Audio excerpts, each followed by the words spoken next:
ఒక చీమ మెల్లగా దాని ఆహారం తీసుకుంటూ పాపం దాని గుహలోకి వస్తూ ఉంటుంది.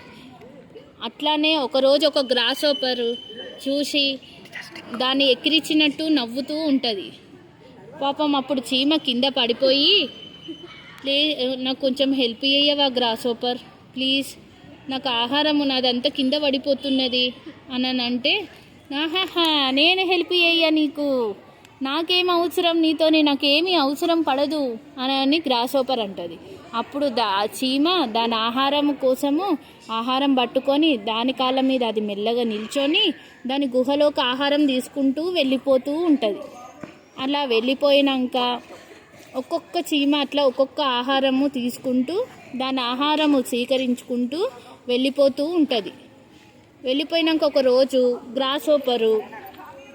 గ్రాస్ హోపరు ఏం చేస్తుంది, తనకి చాలా ఆహారం వేస్తూ ఉంటుంది. నేను చాలా బాగా మంచివాణ్ణి, నాకు ఆహారం అనేది ఎవరైనా ఇస్తారు అని అనుకుంటుంది. తర్వాత నాకెందుకు ఆహారం అయినా, ఈ చీమలకు నేనెందుకు హెల్ప్ చేయాలి, నాకు అవసరమా అని అంటూ ఉంటుంది. ఉన్నాక ఒకరోజు గ్రాస్ హోపరు బాగా ఆహారంతో ఉంటుంది. ఉన్నాక అసలు నాకు ఆహారం అనేది ఎక్కడ అసలు నేను ఎట్లా వెతకాలి అని బాగా ఆలోచిస్తూ ఉంటుంటే సడన్గా ఆ గ్రాస్ హోపర్కి ఒకరోజు చీమలు గుర్తుకొస్తుంటే ఈ మంచు సీజన్లో అసలు ఎక్కడ ఉంటుంది, ఎట్లా ఎవరిని వెతకాలి అని ఆలోచిస్తూ ఉంటే ఒకరోజు ఏమవుతుంది, ఆ గ్రాస్ హోపరు ముందుకు చీమల దగ్గరికి వెళ్ళి నేను సహాయం అడుగుతా అని అనుకుంటుంది.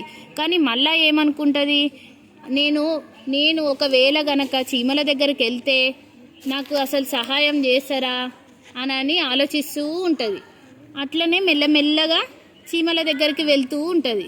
మెల్లమెల్లగా ఎవరండి డోరు తీయరా కొంచెము అని వాళ్ళని అడిగితే అప్పుడు ఒక చీమ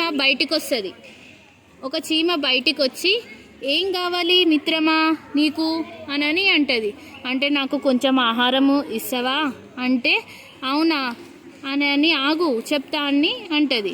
అప్పుడు ఇంకో చీమ బయటకు వచ్చి ఆహారము ఇస్తూ ఉంటుంది. ఇచ్చినాక అప్పుడు ఆ గ్రాస్ హోపరు బయటికి వస్తుంది. వచ్చినాక గ్రాస్ హోపరు ఆలోచించుకుంటా అంటది కదా, నేను అసలు ఎంత తప్పు పని చేసినా ఆ రోజు నేను చీమకి సహాయం చేయలేదు, కానీ గ్రాస్ హోపరు నాకు సహాయం చేసింది.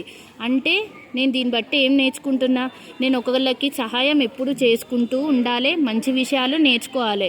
నేను తప్పు చేసినా కానీ చీమ నన్ను దగ్గర తీసుకొని నాకు ఆహారం ఇచ్చింది. నేను తప్పు పని చేసిన అయినా కానీ నేను ఈ రోజు నుంచి మారి మంచి మనిషిలాగా ఉంటా.